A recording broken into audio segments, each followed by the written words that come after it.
Jesus. Quantos estão felizes nessa noite? Quantos estão felizes nessa noite? Aleluia, glórias a Deus, aleluia. Abra a palavra do Senhor no livro de Neemias, capítulo 6, versículo 3. Eu cumprimento aqui todos que estão aqui na tribuna, que Deus abençoe cada um dos irmãos. Obrigado pela confiança mais uma vez. Como os irmãos falaram, meu nome é Júnior Trindade, sou diácono ali da Igreja Remanescente. Louvo a Deus por essa oportunidade. Deus abençoe também o irmão Ricardo e família. E vamos à palavra do Senhor nessa noite. Quem achou? Capítulo 6, versículo 3. Se tem alguém do seu lado sem a Bíblia, dê carona para essa pessoa, para que ela possa estar acompanhando nessa noite. Amém? Por isso enviei-lhes mensageiro com esta resposta: estou executando um grande projeto e não posso descer. Em outras versões, estou fazendo uma grande obra e não posso parar. Amém? Quem pode sentar glorificando ao Senhor? Ele é digno de toda honra, toda glória, toda adoração. Amados, para que a gente chegue nessa parte da palavra, é necessário entendermos o que estava acontecendo aqui. A Bíblia nos relata que existia um homem chamado Neemias. E Neemias foi um copeiro do rei. Ele ficava ali próximo do rei Artaxerxes. Neemias ele foi um dos sobreviventes, que pelo propósito de Deus, sobreviveu ao cativeiro babilônico. E ele começou a servir a Artaxerxes como copeiro. O copeiro, ele era uma pessoa que era responsável por manter o rei vivo, um dos responsáveis. A sua tarefa era experimentar o alimento, a bebida, antes que chegasse ao rei. Então, todos os dias, ele se apresentava ao rei antes do alimento. Ele pegava o vinho e experimentava. Se o vinho tivesse envenenado, ele morreria no lugar do rei. Se estivesse puro, ele diria: rei, você pode comer, pode beber, está tudo bem. Porque era comum acontecer atentados a reis naquela época. E por isso era necessário que existisse o copeiro. Aqui a gente já vê que Deus já o livrava há muito tempo. Era livramento diário. Porque Deus queria usar Neemias para um grande propósito. Então o Senhor livrava ele todos os dias, durante todas as refeições do rei. Então imagina, de manhã, meio-dia, à noite, Neemias recebia um livramento de morte. Ele recebia porque Deus tinha algo tão grandioso para fazer através da vida dele, que Deus o guardava, que Deus o protegia. Eu quero saber quem entrou nessas portas aqui hoje, consegue respirar, consegue falar, se sente vivo. Levante a sua mão. Deus tem te livrado todos os dias para você viver um grande propósito de Deus. Quando você acorda, quando você toma seu café, quando você vai para o seu trabalho, quando você está trabalhando, Deus tem te guardado.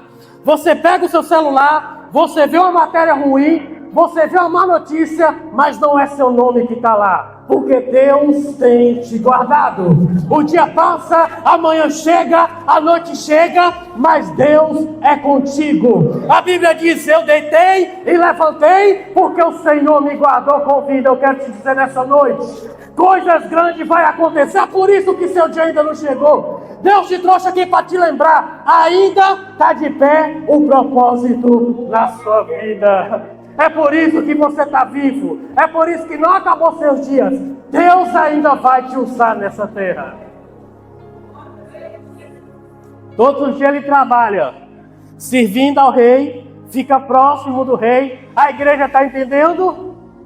Está servindo ao rei e Deus está livrando, Deus está guardando, Deus está protegendo. Ali está meu servo no trabalho, mas eu estou do lado dele cuidando do meu servo. A Bíblia nos relata que ele recebe uma visita do seu irmão Anani. E quando o seu irmão chega até ele para visitar, ele fica curioso.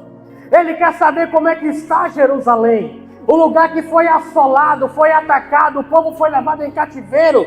Ele chega correndo para Anani e fala: meu irmão, como está a nossa terra natal? Como está a nossa pátria? Como está aquela cidade? Anani não tem boas notícias. Anani fala assim: olha, meu irmão, o que eu tenho para te dizer é muito duro, é muito difícil, mas eu preciso te dizer. A cidade está destruída, foi assolada. E o povo que sobreviveu ao ataque, o povo está passando grande vergonha pelos povos que moram ao redor. O povo não tem o que comer direito, o povo não está bem, e a cidade está com as portas destruídas. A cidade está com os muros caídos. A cidade não tem mais jeito. E infelizmente essa é a situação de Jerusalém. Então Neemias se entristece. Neemias começa a chorar. Ele fala: meu Deus, o que aconteceu com a sua terra prometida? O que aconteceu, meu pai, com aquela cidade? Então ele começa a colocar o joelho no chão. E é bonito quando um servo do Senhor se incomoda como está a obra de Deus. Quando vê que o povo não está orando, não está buscando, não tem compromisso, ele chora, bota o joelho no chão e fala: meu Deus, o que está acontecendo com a igreja? E ele começa a orar, começa a clamar e fala: a culpa é nossa, porque nós nos desviamos da tua lei, não seguimos a tua palavra, erramos, tropeçamos, a tua justiça veio sobre aquela cidade. Mas tem misericórdia daquele povo, porque existe uma promessa sobre Jerusalém, Senhor. E se tu és Deus, meu Pai, faz alguma coisa, movimenta, meu Deus. Meu Pai, não permita que a cidade fique em ruína. E me dê forças para se apresentar diante do rei, porque eu estou sentindo que eu preciso fazer uma obra naquele lugar. O desejo de missão já queimava no seu coração. Ele estava incomodado com a situação. E nós, como cristãos, temos que estar incomodados na igreja, no trabalho, em situações que está fora do trilhos e que precisa voltar à direção correta. E quando nasce no seu coração o incômodo com a obra, o incômodo com algumas coisas, eu quero te dizer: você é um Neemias que o Senhor está levantando nessa terra. É você mesmo. E Deus está tocando o seu coração para uma grande obra. E quando ele chega perante o rei Artaxerxes, depois de orar, porque o livro todo de Neemias vai falar que ele sempre orava a Deus. E ele chega perante o rei, cabisbaixo e triste, e começa a servir o rei. Está aqui, rei, pode comer, pode beber, não tem problema nenhum, o senhor não vai morrer. Mas o rei conhece o seu servo. E quando ele olha para Neemias, ele vê Neemias triste. E fala: Neemias, por que você está triste? O seu semblante é de dor no teu coração. Não te falta comida, não te falta bebida, não te falta teto. Você está triste de alguma coisa no seu coração que está te incomodando. E ele fala assim: ó Senhor, como eu estarei feliz se a terra aonde eu nasci, se Jerusalém está destruída e o meu povo precisa de ajuda. E quantas vezes nós temos tudo em casa, tem teto, tem uma boa vestimenta, está trabalhando, mas o nosso coração dói, sofre. Quando a gente olha para a obra do Senhor, fala: meu Deus, por que isso? Eu quero te dizer uma coisa: o teu rei te conhece. O teu rei sabe como você se apresentou hoje aqui perante ele. Estou vendo você bem arrumado, bonitinho, mas Deus viu seu coração hoje, viu? Você entrou e Deus está falando: eu te conheço, você não é assim. Esse não é você. Eu te conheço. Você está aqui bem, aparentemente bem, está rindo, mas eu te conheço, conheço seu coração. Você não está na presença do homem, você está na presença de um Deus que te conhece. De um Deus que te vê, que te sonda, de um Deus que sabe o que te preocupa. E Ele está aqui hoje para te dizer algo assim nessa noite: eu te conheço. Eu te conheço, seu vizinho não te conhece, Seu amigo não te conhece, eu te conheço. Sou eu, Deus, que vejo o coração, esquadrinho os pensamentos. Eu sou Deus que te vê. O que você quer, Neemias? Eu preciso de ajuda, rei. Eu preciso de ajuda nessa missão, nessa obra, rei. Aí o rei para assim e fala: diga o que você precisa. E ele vai e ora a Deus. Ele não vai de imediato e fala que precisa, ele ora a Deus, porque ele precisa da direção até no que ele vai pedir. Ele conseguiu algo incrível, que era a atenção do rei e o favor do rei. Agora ele precisava saber o que ele ia pedir. E a gente tem que saber o que a gente pede a Deus.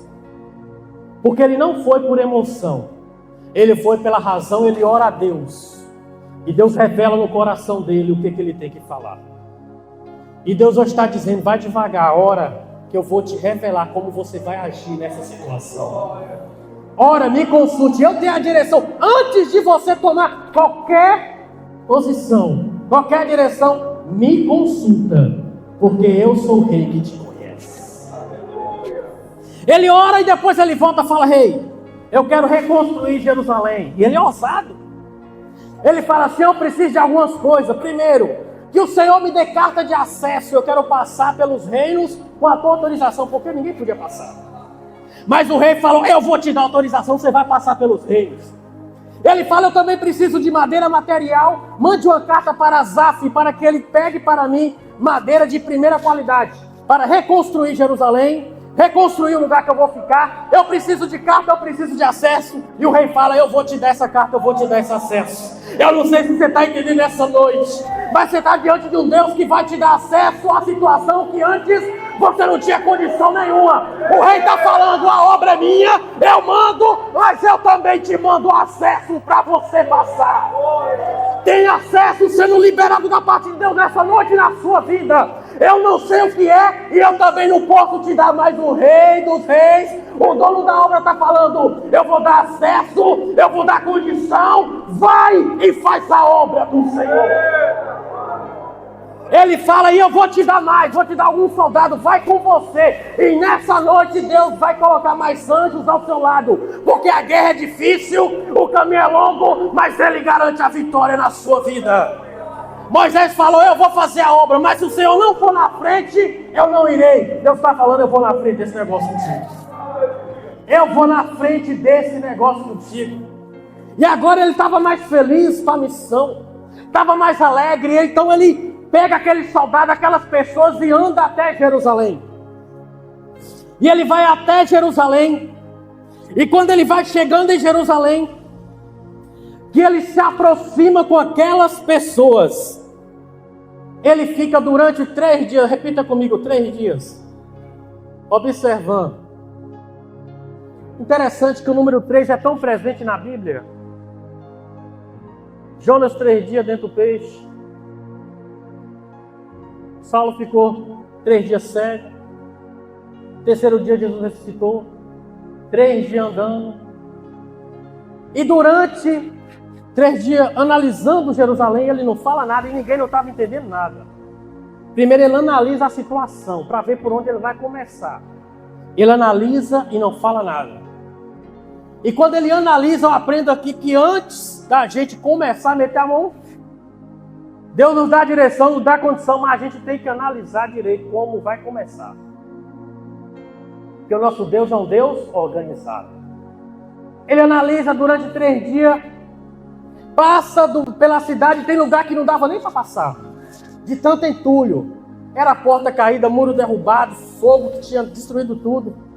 Povo no meio ali dos cantos, em total miséria. Então quando passa 3 dias, ele chama todo mundo, chama alguns que restaram lá de Jerusalém, e fala assim: olha, é o seguinte, Jerusalém está destruída. Olha como está a situação desse lugar que é uma terra prometida pelo Senhor. Vamos todos nós reunir a nossa força e vamos fazer essa missão de levantar Jerusalém. E eu tenho algo que vai alegrar o coração de vocês.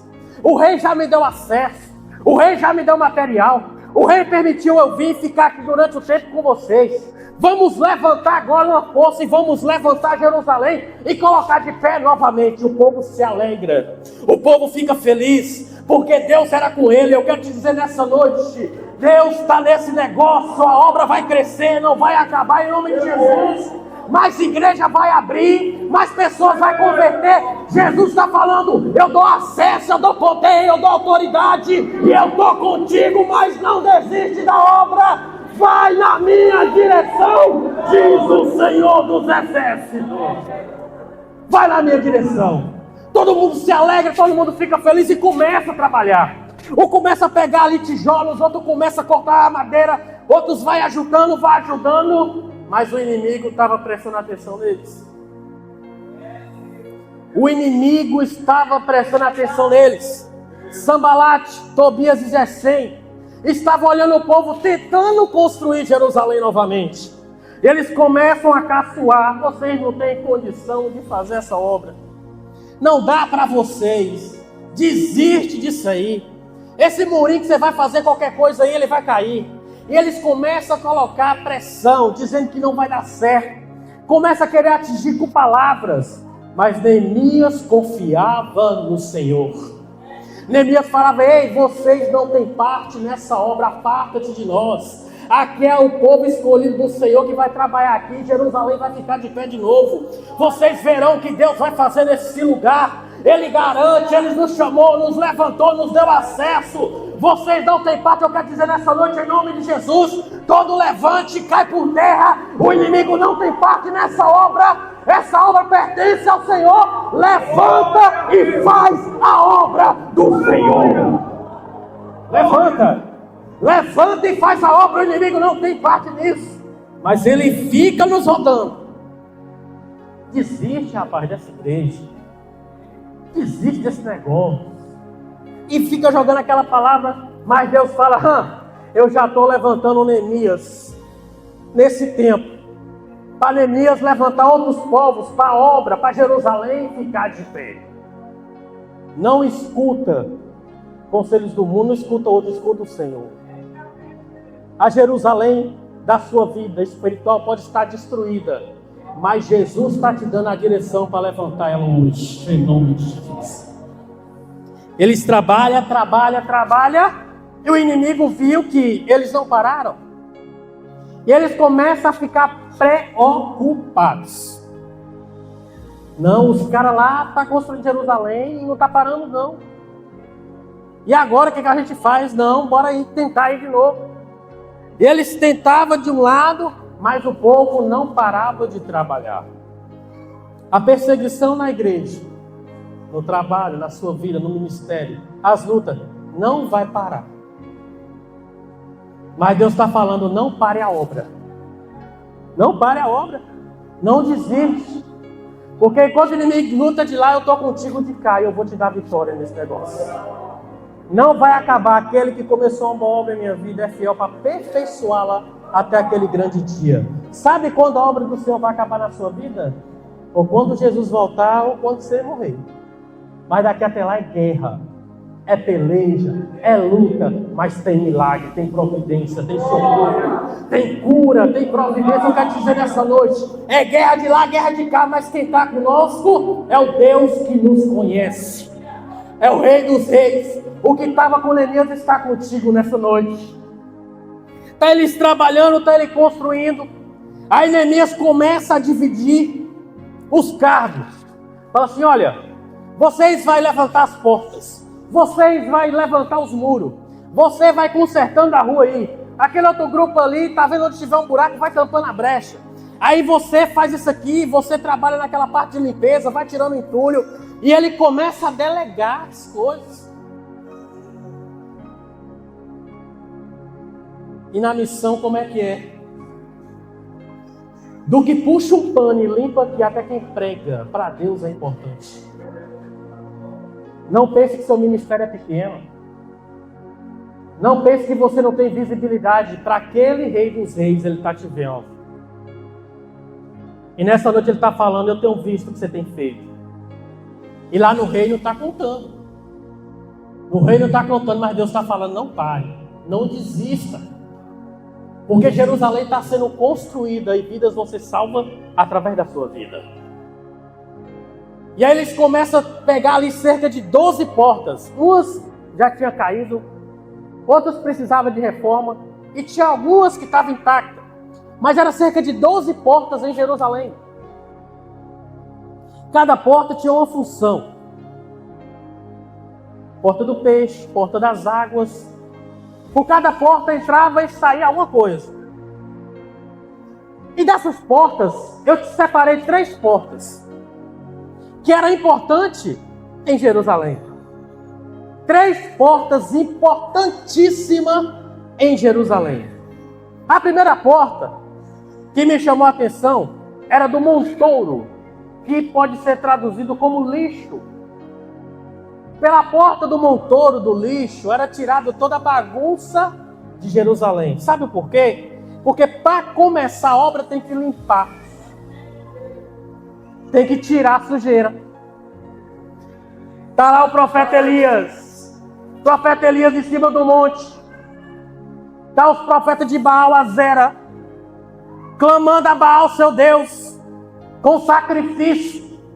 Durante a manhã toda, até cerca de meio-dia, eles clamando, para que Baal se manifestasse e provasse que Baal era o verdadeiro Deus.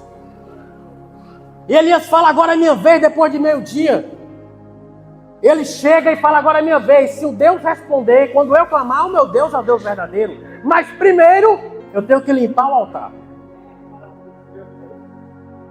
Ele pega o altar, limpa, tira toda a bagunça.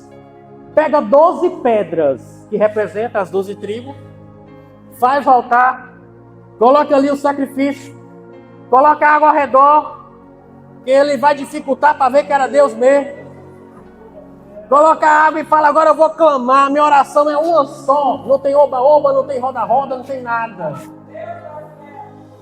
Não tem show aqui não, minha oração é só uma, vocês se cortaram, pularam, rodaram, eu só vou orar uma vez aqui. Senhor, se tu és Deus, que desça fogo do céu e queime o sacrifício.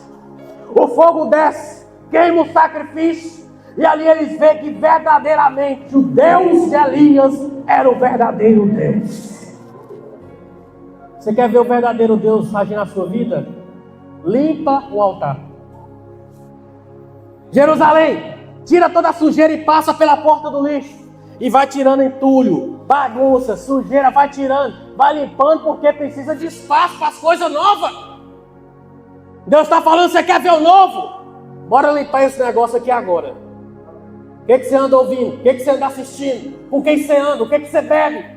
Bora tirar esse lixo agora. Bora tirar, porque eu tenho novidade para a sua vida. Deus está falando, vou construir algo hoje na sua vida, mas primeiro eu vou limpar. Bota para fora, eu não preciso saber o que é. Pensa aí, esse pecado de estimação, fala assim, saia em nome de Jesus. Começa a tirar esse lixo. E vai limpando, eles vão limpando Jerusalém, porque a obra precisa começar.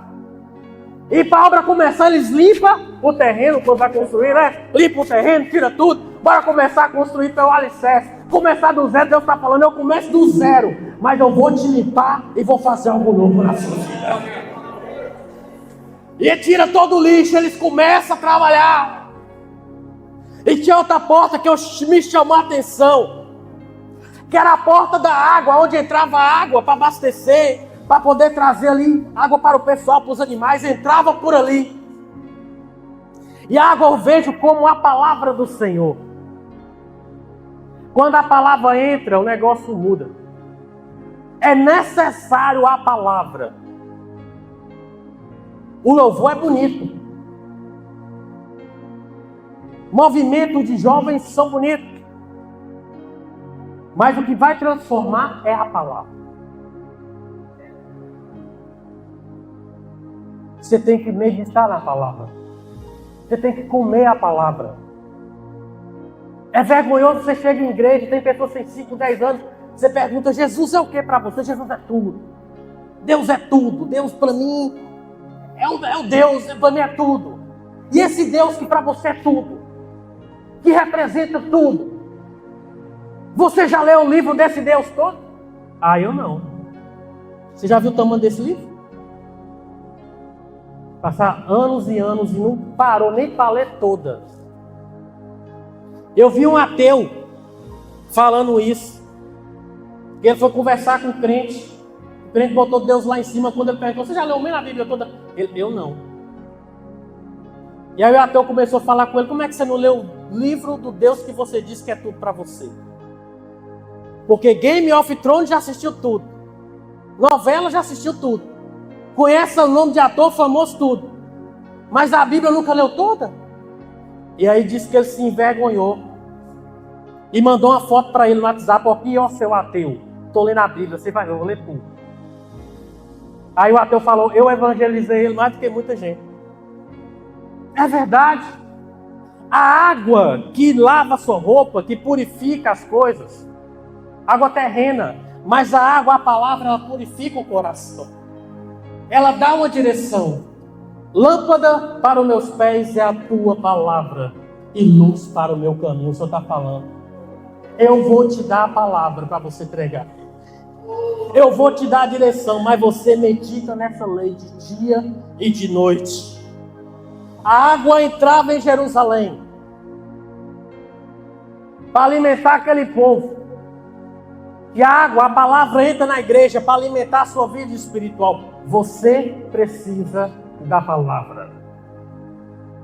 Faça esse comprometimento de ler a palavra. E outra porta que me chama a atenção aqui, que eu fiquei impressionado, era a porta dos cavalos. Porta dos cavalos. Por que as portas do cavalo? Porque as portas dos cavalos, dos animais, era da onde saíam os animais, os soldados, para ir para a guerra. E se essa porta não estiver forte em sua vida, você cai. A guerra, a batalha espiritual na vida do cristão é grande. É terrível, mas Deus está falando. Vou reforçar essa porta hoje. Eu sei o que você passa quando você deita, a vontade de desistir demais, de parar. Mas o Senhor está falando, hoje eu vou fortalecer essa porta na sua vida. A porta de guerra, de batalha, eu fortaleço hoje. Eu coloco uma tranca nova, Satanás não vai passar. Levanta, guerreia, eu já coloquei a espada na sua mão, já te dei o acesso, guerreia, porque Jerusalém está sendo levantada na sua vida e as portas do inferno não vão prevalecer em nome de Jesus Cristo. Ele levanta o muro, levanta as portas e tampa as brechas. Fala, ó, tampa as brechas aí. Quando o inimigo chegou na frente do muro, Sambalate e os outros chegou na frente do muro, não dava para entrar. Diz que ele olhou para o lado para o outro, não dava. Por quê? Porque a brecha estava fechada. A porta estava reformada, estava forte, as brechas fechadas. Afasta de tudo que te afasta de Deus. Fecha as brechas. Relacionamentos que não agradam a Deus, lugares. Fecha a brecha que o inimigo vai chegar na frente e você vai falar, não estou achando espaço para entrar aqui, está tudo fechado. É a Jerusalém forte que Deus fez na sua vida. Ele faz hoje, fala, estou tampando brecha, abrindo seus olhos.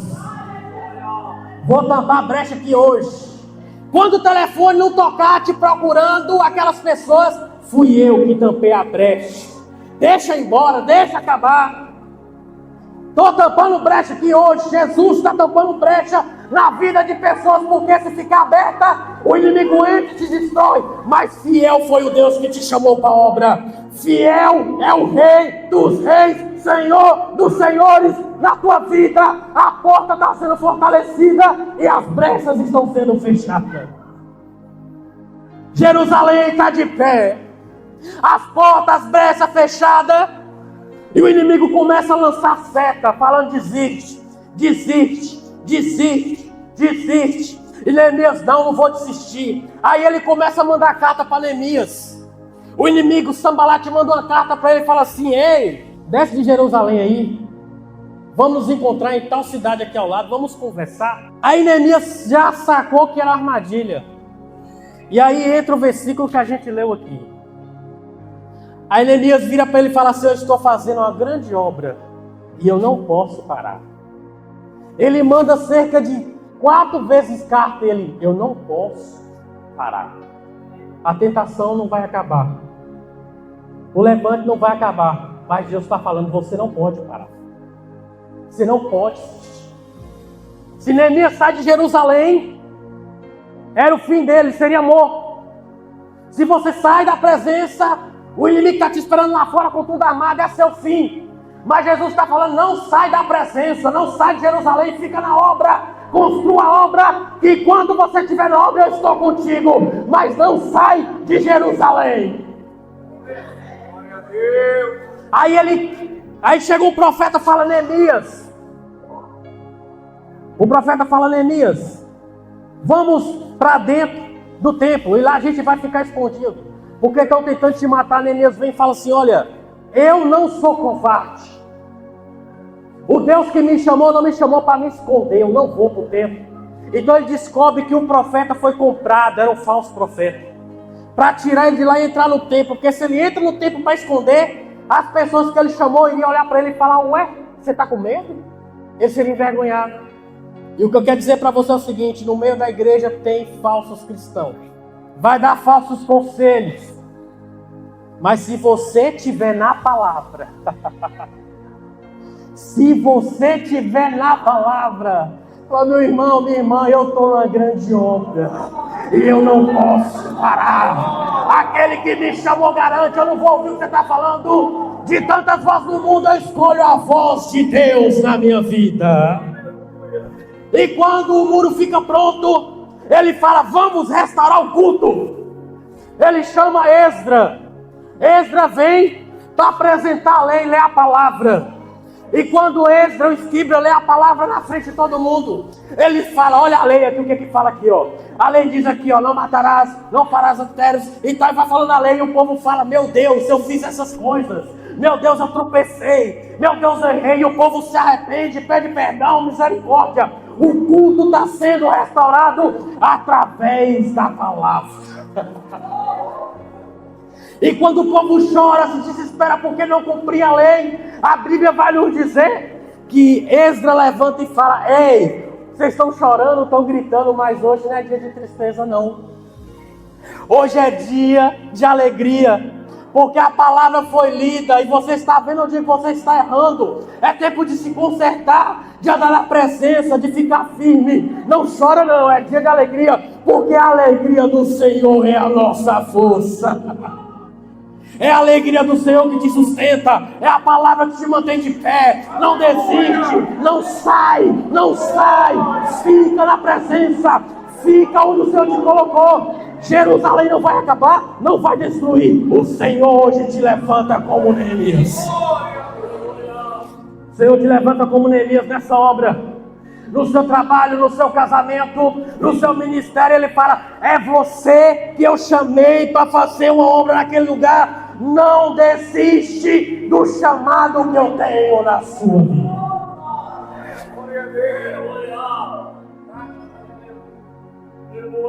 Fez o chamado.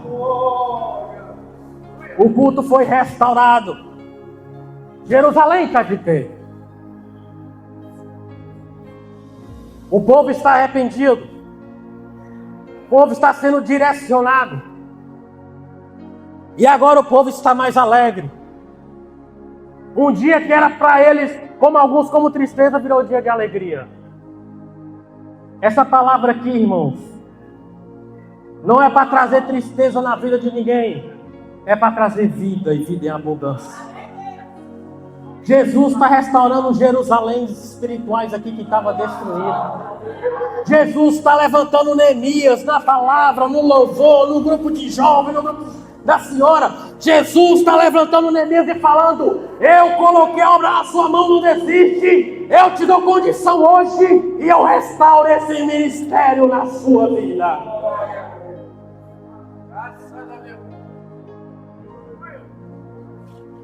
E hoje nós temos esse grande exemplo de alguém que se incomodou com a situação da obra. Você está incomodado, não? Você não se incomoda porque às vezes você vai botar o joelho no chão, não ora 5 minutos, você não se incomoda, não? Você não se incomoda porque é uma luta para jejuar, porque eu me incomodo. E hoje, em nome de Jesus, sua Jerusalém é outra. E se você ouvir essa palavra e fez sentido para você, e você ainda não é cristão, Você ainda não tomou a decisão de andar com Jesus. Se você ouvir essa palavra e falar assim, minha vida está destruída, minha Jerusalém está destruída, eu preciso tomar uma decisão. Jesus está te chamando hoje. Eu sei que você crê em Jesus. Eu sei, mas a Bíblia diz que aquele que me confessar perante os homens, eu confessarei perante o Senhor. Jesus te chama hoje, está restaurando a sua vida. Jesus está restaurando a sua vida. Ele está te chamando hoje falando, ei, eu tampo essa brecha, confia em mim, eu vou te dar a condição para isso. Não é hora de desistir. Escuta a voz do Senhor nessa noite. Venha fazer parte desse time que vai morar no céu, que está lutando, mas que tem um Deus que nos conhece. Ele te chama hoje. Cadê a primeira pessoa para Jesus? Onde está a primeira pessoa para Jesus? Quem ouviu essa palavra hoje fez sentido para você? Fez sentido para a igreja? Vocês entenderam a palavra? Mas você que ainda não é cristão, o Senhor te chama hoje. Você tem muito valor para o Senhor. Tem alguém para Jesus hoje? Nós queremos orar para o Senhor, mas nem por força, nem por violência, mas pelo Espírito. A Bíblia diz, um planta, outro rega e Deus dá o crescimento. Se você acha que não é hoje, continua vindo. Deus está fazendo a obra na sua vida. Amém? A igreja entendeu a palavra? Eu agradeço a minha rica oportunidade. Em nome de Jesus, devolva o microfone para quem tem o direito. Deus abençoe.